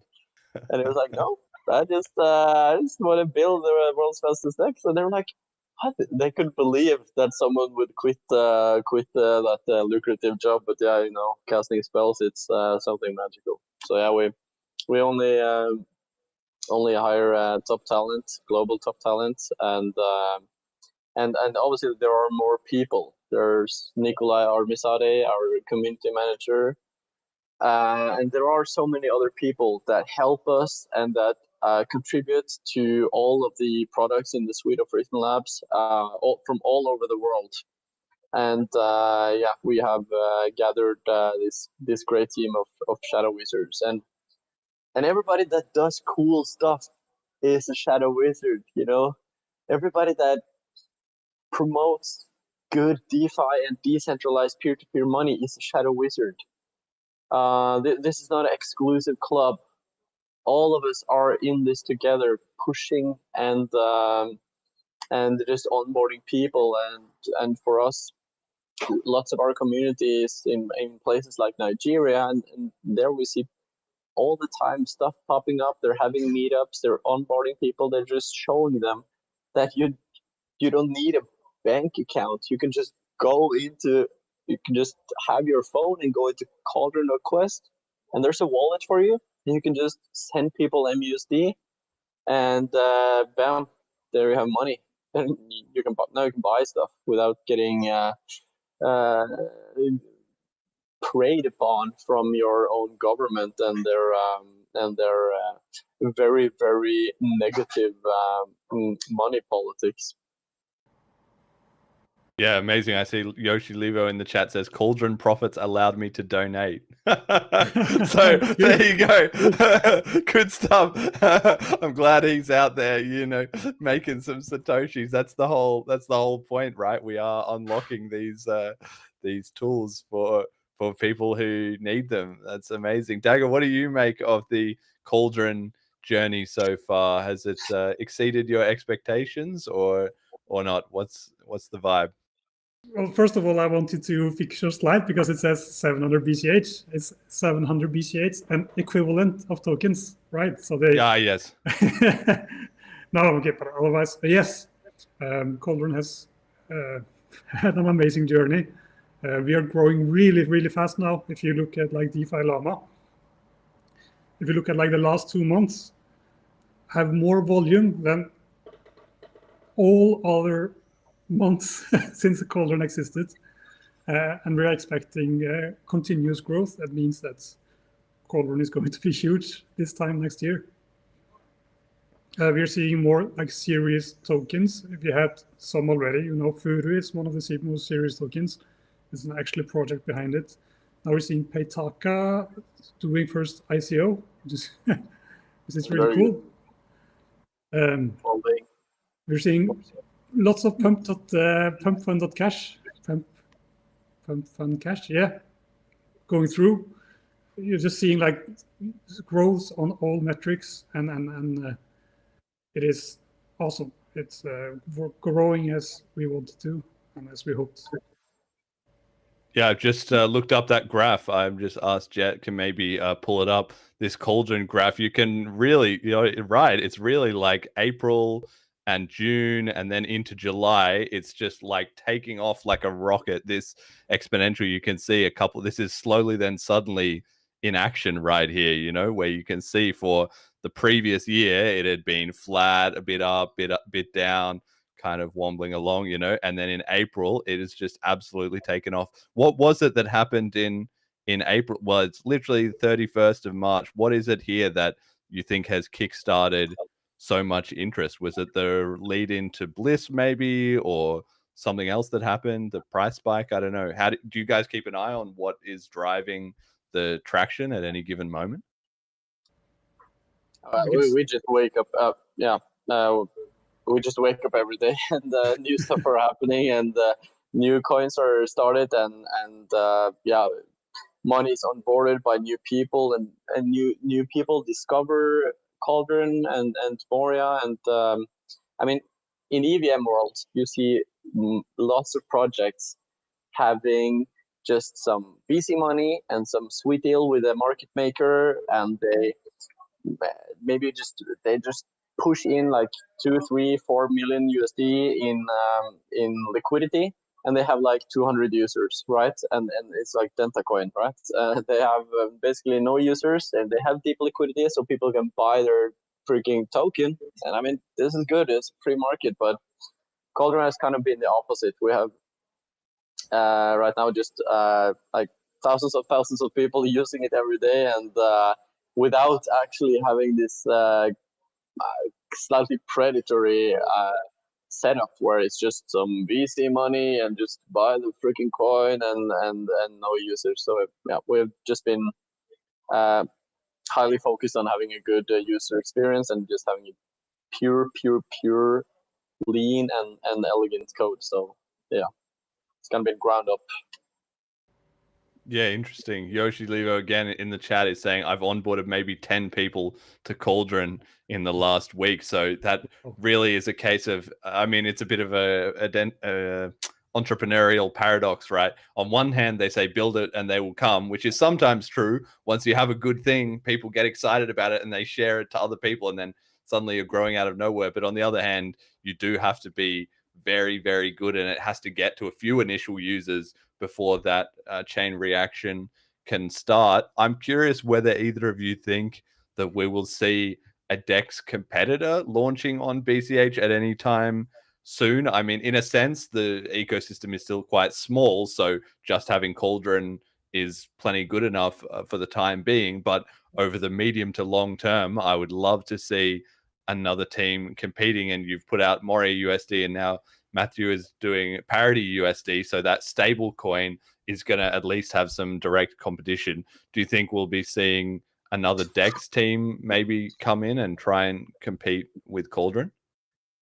I definitely think so, because the incentives are there, right? And we also had, I don't know if you forgot it, but we actually had a competition in the beginning.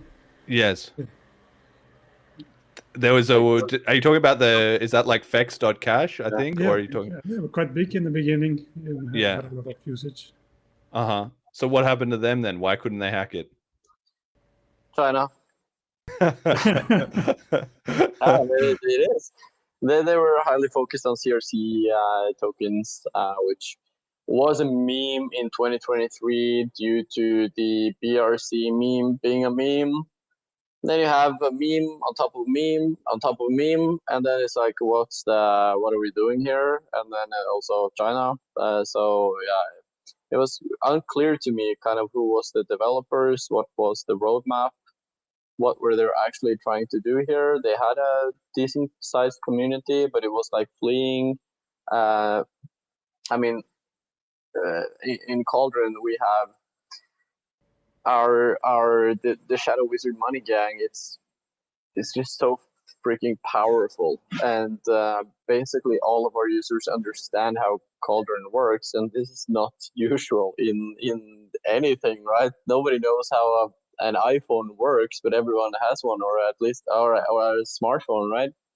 And this same goes for DeFi protocols, but very few people actually know how they work, and not even all DeFi protocols are open source. And in BCH, we're extremely lucky that such a high percentage of the user base is so incredibly well read up on how the technology actually works, and they can have a look at the code and see how it works and why it works and why it's so powerful. So we are extremely lucky. And for FXCash, this was not the same. They were more kind of like a normal protocol and normal like platform. So yeah, I mean, I don't know who the devs are even, but yeah, thumbs up for them. And please, anybody that listens to this, build DEX and build a new interface to Cauldron. We endorse it and we want it to happen. So let's go. Yeah, no, that would be amazing. And I think we will see that probably as, again, more money and interest starts to flood in. Somebody is going to have an ambitious take. It would be super interesting if one of the big Ethereum DEXs kind of decided they would maybe try to compete. Maybe they would already have access to a lot of the right devs, a lot of the money and infrastructure and so forth, and an existing user base. That would be fascinating. But I don't know. I'll be keeping an eye out for that. I'll be interested to see. I think we might see like 4chain perhaps before we see some Ethereum chain join us. Yeah. Okay. What about that? That's a good point. What about cash tokens appearing on things like ThorChain or even on centralized exchanges like Binance?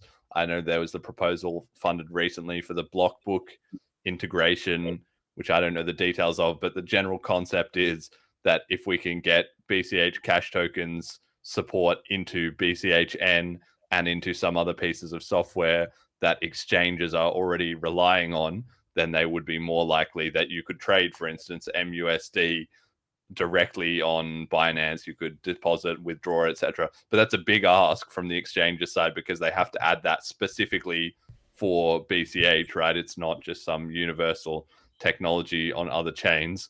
Do you think we'll see during the rest of this year or maybe next year cash tokens start to spread in the rest of the crypto ecosystem? I think there's one missing component, and that is like a good user interface for the exchanges in Bitcoin Cash nodes, and that has been talked about a lot. And I hope that it will be developed, and I assume it will be. Other thing is just there is lack of education actually, because everyone is thinking in EVM terms, and in EVM terms, you have like ERC20 is a contract, and you have to add like contract support, and you have to. It's not that simple as cash tokens, and I think when exchanges realize, and like maybe when 4chain realizes that it's actually super simple implementation of tokens compared to what they're used to, we will see significant uptake. Yeah, Halvor, what do you make of this? Do you think cash tokens is going to catch on in the rest of the crypto ecosystem? Because that's a big ask for them to get past all their existing propaganda and then to realize, wait, we're several years behind the BCH ecosystem, which now also has like thriving DeFi. That's a big jump, no? Yeah, it is. I mean, propaganda is very effective, but at some point, the citizens of the Soviet Union would want their McDonald's, and then you will see the first. You will have a bite of the first Burger King in Moscow. So, I mean, Mainnet project, which was fully funded, and I was very happy about that. It will actually enable hardware wallets like Exodus to support coins like MUSD and coins like Folding and Furu, like Dagur mentioned, and even Autism, which is just a joke coin made by some random person. I haven't joked about Autism coin prior, and I just have to say I have not made this coin, so don't buy this coin because I have spoken about it. Okay, so just a short PSA there. Yes. Well, this just goes to the point that it's all compounding, right? As cash tokens has been a long time coming in a certain way. You know, there was years of research. It shipped in 2023. Here we are in 2025, 2 whole upgrades later. The infrastructure and tooling is still kind of being built out. It's not as slick as it will seem even in 2 or 3 years from now. It'll look all so much easier for people to get involved in, but then it all just compounds on itself, because if exchanges start getting an integration for one token like MUSD, then they will get all the other tokens kind of quote unquote for free, or it will come along for the ride. And the same as the wallets get better. So I'm thrilled. That's going to be super interesting once we see the industry start picking up on that. Okay, we've got to spend a little time on what's going on in the rest of the world outside of BCH. The big news this week has been these various different bills that have been going through in the US government regulating a variety of things. There's 3 of them. There's the Genius Act, which regulates centralized only stablecoins. So it actually specifically excludes MUSD and similar kind of things, but it enforces that USDT and etc. will have mandated one-to-one reserves and will be banned from giving out interest payments to encourage people to put their reserves into it, and also add some sort of AML requirements. We have a little clip from Trump with a bit of a memeable quote of what he found about this this act in true Trump style. Yeah, it's a very important act, the Genius Act. They named it after me, and I want to thank you. I want to thank you. This is a hell of an act. Yeah. I don't know how. Yeah. Well, he's certainly in a bit of trouble recently with the Epstein stuff, but nevertheless, he has his perfect little turn of phrase here. What do you make of this? Like, stable coins have been increasingly a hot topic in the cryptocurrency industry, so you're perfectly placed to comment on it. Do you think that this better regulation shows that especially the centralized stable coins are getting absorbed into the system, or is it a good thing for providing clarity? Do you think this will signal to the rest of the world to adopt similar regulation? What do you make of this? I can just start by saying that there's a big difference in what's happening in the United States and what's happening in Europe. While Europe and the European Commission and the EU are kind of embracing this CBDC stuff, the United States government with Donald Trump in the White House seat has kind of gone anti on the CBDC stuff, and this has created kind of two fronts towards each other, and kind of contributes to my belief in this philosophy difference that we talked about earlier. I mean, the administration changes every 4 or 8 years, and crypto is a young industry, but we have seen so many different administrations, and from crypto being like such a small thing that it was just basically for also good autistic people to have some fun with and play with money, and to it now being this colossal beast of an economy. And things will change. We are still early, I think, and administrations like the Trump administration basically embracing crypto, having David Sachs as a crypto czar, and even Elon Musk briefly in the government. I've spoken to Musk about cryptocurrency and Bitcoin and protocol development, and I tweeted about this a couple of days ago, and he is very well read on Bitcoin and crypto, much more than he publicly states. This is just coming from me, but when Elon Musk memes about Dogecoin being this freaking awesome technology, he's not really talking about Dogecoin. It's like when I say autism coin, it's just a way of saying that, hey guys, there's something cool here with kind of having, without being like, hey guys, buy Ethereum, buy Bitcoin Cash, buy autism coin. It's just a way to kind of make a joke that is a joke, but also not a joke. So yeah, that's my 2 cents. I don't know, Dagur. Okay, I don't know much about Elon Musk and his intentions. But as for like the regulation, I think it's like a double-edged sword, right? One thing is like, okay, you have these regulations. That means that you're not relying on legacy laws to try to define something they're not made for. On the other hand, crypto is very young, and adding regulations, I would say, is kind of stupid. We don't really know where it's heading. And as you say, it says like, decentralized stuff isn't included, but then you have to look at like, what is the definition of decentralized?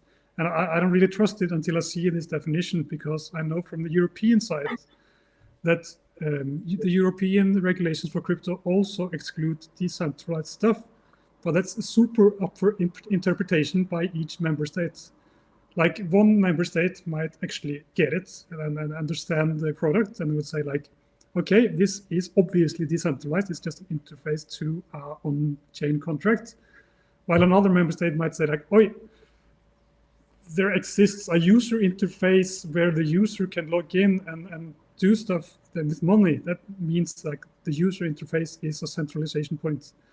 And that just removes like clarity, right? It makes it super scary to do stuff. Yeah, but I think, crypto is just slowly kind of winning ground here in being sort of recognized and legitimized by the governments, even if they are not always getting it 100% right. It seems to me to be slowly trending in the right direction, even if it feels painful and horrible for us who are at the cutting edge and know, all this stuff. Everyone kind of getting the message. Yeah, it takes forever, but it's getting there. So that was only the first of these 3 different acts. I'm honestly not up to date with. That first one has been passed. The second one, I wasn't sure if they'd passed it or they were in a second round of voting. I'm not an expert on the US political system. And then the third one, I think they hadn't voted on entirely at all. But the second one is called the Clarity Act. It adds guidelines essentially giving crypto a split between the CFTC, which was going to regulate some of the coins as commodities, and the SEC, the much hated SEC in cryptosphere, who was going to be in charge of the securities. Now, the dividing line between what is on each side seems to not even necessarily be all that much clearer after this has been published than before. But the general idea says the bill would define digital commodity as a digital asset whose value is, quote, intrinsically linked, quote, to the use of the blockchain. The term digital commodity would exclude securities, derivatives, and stable coins, end quote. Taking note that stable coins is probably only centralized stable coins. So the idea is that these quote unquote mature cryptocurrencies would be commodities. And so that is likely to include BTC, Ethereum, BCH, Litecoin, things that have been around for a long time, that don't have unilateral control, that don't have any issuers with greater than a 20% ownership stake, and were open source. Of course, we'll wait and see how this plays out in practice. ETH is honestly getting a little bit of a sneaky pass here because it's not proof of work and they had a huge pre-mine and all this stuff, but they're kind of big enough that they're able to bully their way through. And then in contrast, things like Ripple, probably going to end up in that securities bucket, but it's still speculation, or Binance Coin, BNB. So there's still quite a large amount of gray area here, but I always feel like BTC is going to get put into the Commodity Act just because they have so much lobbying power, and then BCH is just going to be able to ride on that and also be in whatever is the better bucket because BTC was in it, and you can't make any distinction on the initial distribution and so forth. What do you make of this? Is this really, important stuff, or is this just kind of more nonsense because crypto doesn't fit into easily defined TradFi type buckets? I don't know, Dagur. You can always just pass. We can just move on. All right, pass. I don't feel it made anything more clear for me, at least. So. Yeah, who cares? Yeah, I mean, and all respect to the people developing these laws and regulations, but honestly, most of, there are very few cypherpunks in these boards and committees deciding this stuff, and this is recognizable from the outcome of the laws and just the wording. I mean, these are not developers making the regulation, and it's like stuff we also see in our local government in Norway. I mean, most of these people, they have never worked a full year in their life or anything. So when they make regulation, it's obviously from a standpoint of people that have not worked basically a day in their life. So yeah, that's their outcome. It's reminiscent of that. So unfortunate. All right, the third act was this anti-CBDC act, which is, of course, in true Orwellian fashion, kind of the inverse of what it says. So it has prohibited the U.S. federal bank from issuing CBDCs directly to individuals. However, it did not sort of clarify or quote unquote, sort of left the gate open for the fact that the stable coins that we were talking about earlier are potentially going to, via a sort of backdoor method, become the CBDCs in the end. So even though Trump has said that he was not going to do a CBDC and etc., the government's going to do what the government's going to do. It's pretty easy to predict they are going to, at some point, try and grab a serious control, whether it's the existing stablecoins or doing their own one. And like you've mentioned, the EU has a bit of a different approach where they're apparently intending to launch their own CBDC digital euro in October of this year. Christine Lagarde, one of my least favorite people on the planet, says, quote, "It is piloted on a fairly large scale in China. It is of use and of service to all citizens," end quote. So you don't get much more to the point than that. We can all be controlled like China, hey? Damn. Imagine. It's scary when EU starts to take inspiration from China. Yeah, they are saying, it's like, hello, excuse me, miss, you're talking out loud now. You know this, right? Your mic's on. Oh, Jesus fucking Christ. I just remember reading like an article published by Norwegian Bank on CBDCs. It says like, yeah, now we can like decide that you cannot buy candy except on Saturdays, and we can stop you from gambling. It's like, yeah, I really want that. Please tell me how to live my life and spend my money. And if you introduce China as well, then it's like, okay, you can survive. So you introduce surveillance, and now you have to spend your money within this time frame. It's super scary. Super scary. Let's just read the 1984 book and just make that while we're at it. I literally just bought a fresh copy of 1984 the other day. I was like, I've got to read up on it. I'm challenging myself. It's in Spanish. I got through the introduction. I was making sense, and then I got into the chapter 1, and there was a lot of new adjectives in there. I was struggling, but it's definitely something that we've got to be, aware on. Like, it has to be pedal to the metal for us in terms of shipping, BCH and spreading BCH, because the window is constantly closing, right?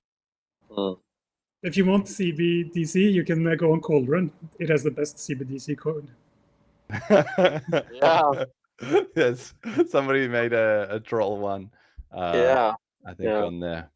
But I don't know. I guess if they're supposedly by the end of this year, we'll see. I mean, the hope is always basically that government incompetence will helpfully sort of sabotage things, by default, that things will fall apart as they're trying to roll it out. It'll be delayed, it'll be slow, etc. So we're not totally at crunch time yet, I feel like, but it's getting closer and closer. So I hope they develop it like it develop rockets, right? Yes. Exactly.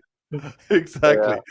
The nice multi-country consultation and etc. Let's just crack on with shipping things. Okay, we're running out of time here because we spent so much time. It was so good about the MUSD and Cauldron stuff, but I wanted to get this one in as well. Community comment of the week. I had to give you guys a chance to comment on this, but Paul Stortz this week has put out a blog post which he calls his derangements, quote unquote, in Bitcoin, by which he means BTC, 21 of them. He's written up this huge blog post, which is essentially his version of the BCH podcast FAQ, which is about all the hoaxes and propaganda and etc., all these lies that they have been telling themselves for so long. And it's now got to the point that, he has been calling out some of those things for a while, but he's now codified it. He's done all the research. He's put all this huge list to try and make it very clear to the rest of the BTC community that they cannot just keep lying to themselves. It's not going to work. Now, he did not mention BCH or really give any credit to the BCH community for front running all of this, which is to be expected. But he did finish with this very interesting quote. Bitcoin seems to be undergoing this same shift from independent-minded to conventional-minded. This points towards an opportunity. If you jump ship at the right time, it might be possible to experience plus 100,000% returns, ... twice in one lifetime, end quote. So I am 95% sure that this is a reference to BCH, and in true Paul Stort's fashion, he will be thinking, oh, there's so much stigma. I can't say that I've bought BCH or that I support BCH, and I just want to put it in there and sort of slowly work it into the discussion. But the time is not yet right because a critical mass has not shifted. Of course, it's not shifting because him and others like him are too scared to say it. But this is my reading, that they're finally getting to the point of everything falling apart in terms of all their propaganda and narratives. What do you make of this, guys? Dagur, please. I looked at this article and I was surprised to see it coming from the PTC camp, because it's like the same talking points we've been making in BCH. and many of the stuff, it's so true.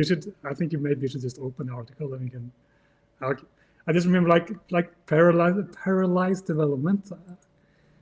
I mean, Bitcoin Core is supposed to be like a reference implementation, right? So it's supposed to have just the basics, but it's so bloated now because of all the exceptions you're making to handle like small blocks. Like the mempool acceptance is super slow. Because you have to take care of the child pays for parent and then replace by fee, and then you have to have all these these rules didn't work well enough for Lightning, so you have like exceptions for some type of Lightning stuff. It's like full of rare exceptions, very hard to continue development. But that's just one of the points. Then it's just full of Yes. the gold mine of stuff. Yeah, the derangement is insane, and it's. I agree with the article. I mean, it has gone definitely from independent-minded people to from to take the red pill to come on, guys, finally JP Morgan Chase can buy our bags. And I joke a lot about this, that come on, guys, buy more PTC. Me and Sailor need exit liquidity because I still have PTC. The derangement has leveled up to new levels, and I was very surprised to see that we have a new breed of Bitcoin maxis, actually, the paper Bitcoin maxi. They only want the non-backed ETFs and listed companies with less Bitcoin on their books than their actual valuation. This is all they want. They want to be rugged at any minute, and I have lots of fun with these guys on Twitter every day. Yes, I saw somebody quoting on that. The new thing in BTC land at the moment, for anyone who doesn't know, is Bitcoin treasury companies, which is basically just other people trying to figure out how to do like a MicroStrategy style paper financial engineering to, like you said, con people out of money with their ETFs and buying all these things that are not buying. I mean, it's in complete contrast to what we're talking about with having cash tokens, MUSD, MBTC, M Tesla, on Selene wallet within 24 months in a all slick way, where then you'll be able to hold all this stuff on chain. But yeah, they have in this article so many derangements include Lightning, non-mined L2s, the final rotation, finished product versus complacency and ossification, paralyzed development, neglect of libBitcoin, which is the alternative full node, brain drain. Of course, all their smart people are leaving and have been leaving forever, because that's basically the BCH community and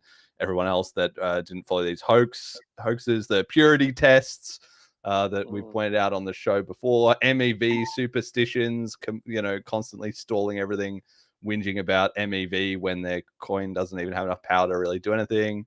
Security budget is obviously going to fall apart because their plan for the $1,000 oil tanker fees never came true.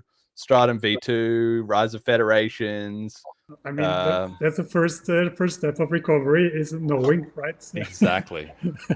So then comes acceptance, and then you can work on it. You can like jump on ships. You could do that, or you can like try to recover from that. You're right. Admitting is the first step. So at least, thank goodness for that. At least they're starting to admit it. But it would be nice. Come on, guys, please just say the Bcashers were right and come build whatever you want in BCH. It's really not that hard. Like, I understand you have your little political game amongst yourselves of everyone knows the truth, but we can't say it's the truth because if I say it, then everyone else who's already thinking it will have to admit it and it will set off a snowball, blah, blah, blah. As if we have time for any of this nonsense. Didn't you see the previous segment? We were just talking about the CBDCs are going to be rolling out and you guys are too busy with your little kindergarten game of figuring out useless taproot. It goes on and on and on. ASIC boost, like he's really is everything that we've already exposed on this show. God knows how many times. All right, let's get on to message to the community then. The final kind of summarizing and all of that. So from each of you, maybe starting with Halvor, what do you think the BCH community needs to hear? Well, I think we are doing very, very well. I mean, since the cash tokens upgrade, amazing stuff has happened. For 2 years, undisputed, Bitcoin Cash has had the world's fastest DEX. And obviously, this is the brainchild of Dagur. And I mean, new stuff is happening every day. Guys, if we just continue like this, we will take over the world. And this is a positive thing because we have mutual intentions with the 2 billion unbanked people. Just continue read up on new technology, continue cooking potions, casting spells, and create DeFi magic. We are going to make it. Amazing. Dagur? I would say just remember that you don't need anyone's permission. Just do cool stuff, do events, do build stuff. Show that you're having fun, show that you're achieving stuff. And when you do that, people will want to join you, they will follow, and they will also start to do fun stuff for more people to follow. So, and I see that in the Bitcoin Cash community. Let's continue. Yeah. Exactly. The snowball is always rolling. Okay, optimize for fun. That's really... Have fun. Yes, exactly. That's what you say at Rift Labs, optimize for fun. Optimize for fun. Okay, brilliant. Our FundMe contributors, episodes 146 to 155. So this is us finishing another batch, and I'll be launching a new FundMe soon. But a huge shout out to all the contributors here: Majamali Marcelli, Funding Father, Molecular, the show we love, at Cash Stamps, BCH for the win, Cash Dragon, Real Bitcoin Cash, Murray Store, great work, Burning a Cattle, Bitcoin is Cash, Milton Friedman, Emergent Reasons, Stay Ground and Go Big, Canach, BCH is the Michael Jordan of crypto, Yeah Beer, keep building while BTC fights and stagnates, the stage is set for MOE plus SOV, must obsolete East first, Purely Peer.cash, discover the thrill of quest hunting, find hidden cash drops and collect BCH, and Dorimus, keep biddling, you have full support from many our donators and patrons, Ricky HP and Kyle, and our sponsors, General Protocols. Check out bchbull.com. Start guide, FAQ, and links are at bitcoincashpodcast.com. If you're new, listen to episode 85 and try Selene Wallet at selene.cash. Final shout outs for the show, and where can people find more from the Riften Labs team? Dagur. What? Final, yeah, it says it's like Cauldron.quest, right? If people want to try Cauldron, they want to try Moria, it's moria.money. And you'll find all of this. Just go to riftenlabs.com, and there's literally just four icons, and it's one small Cauldron, and it's one for Moria, and it's for the Delphi Oracle. So just go to riftenlabs.com. And yeah, we're good, we're golden, we love casting spells. Amazing.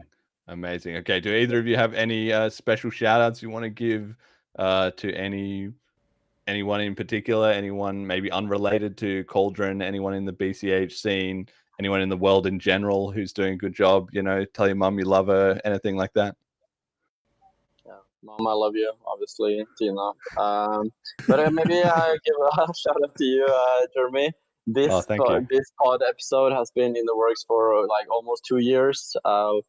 It's been so much stuff happening, and we have been wanting to do this for such a long time. So just big shout out to you for everything you're doing for the community every single day, and thank you for having us on, and then for your continuous work with Bliss, with the pod, and with everything. So big shout out to you. No, thank you. It's definitely not just me. It's also, Jet and the crew I have behind the scenes as well. Omar, Shan, CM Works. They're crushing it, and it's been amazing. The show's going from strength to strength. Actually, at the moment, I really feel like, like you said, it's been a long time coming, but we can always do it again soon whenever there's any sort of breaking news, and things are getting constantly easier as well. Like you said, that graph of the Cauldron TVL just going insane in the last 2 months. In a year or two's time, that's going to look like a little blip, that it will just be huge. So it's the same way for the podcast. Things get a lot easier once you break out of that slowly, then suddenly. Jet, do you have any final shout outs? Nope. Nothing. All right. Well, I guess we'll leave you again with I think we're still on the Free Roger song, right? So we'll leave you with that banger. Free Roger, exactly. All right. Thank you all for listening. Until next time. The Donald release Roger from prison. Hurry up, bro, soon it'll be all season. Here cash, that was the vision, but they locked him up cause they fear his mission. Dog Bitcoin Jesus, straight from the start. 2011, spreading the spark. Told him the bank's gon' keep y'all in chains. Now he's in a cell where McAfee's name remains. More regulators hate when the people got power, so they set traps, watch them all turn sour. Spain got him locked, extradition in sight. For what, selling freedom? Nah, that ain't right. That they hate BCH cause it moves too fast. No middleman, fees no Wall Street tax. Now they got him shackled, trying to shut him down, but the blockchain's still running underground. To Donald, release Roger from prison. Hurry up, bro, soon it'll be all season. Here cash, that was the vision, but they locked him up cause they fear his mission. Dope boss can't hold a decentralized mind. The state wanna break him, but they way behind. 2024, it's a brand new race. Fiat's burning, they trying to save face. But inflation robbing every man and his soul. Meanwhile, BCA still playing his role. They print trillions, stealing your wealth, while Roger sitting in a cell by himself. The elites want control, they don't want you free. That's why they took him, same thing they did to McAfee.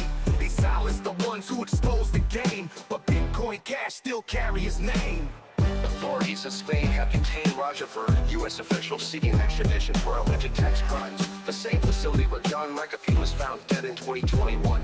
Some say this is politically motivated, but boom, beat drops again. To Donald, release Roger from prison. Hurry up, bro, soon it'll be all season. Here cash, that was the vision, but they locked him up cause they fear his mission. They scared of the truth, they scared of the chain, but BCH gon' break through the pain.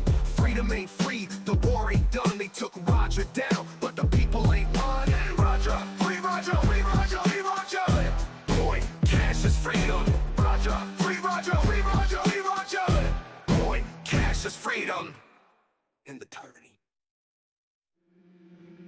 Big Don already.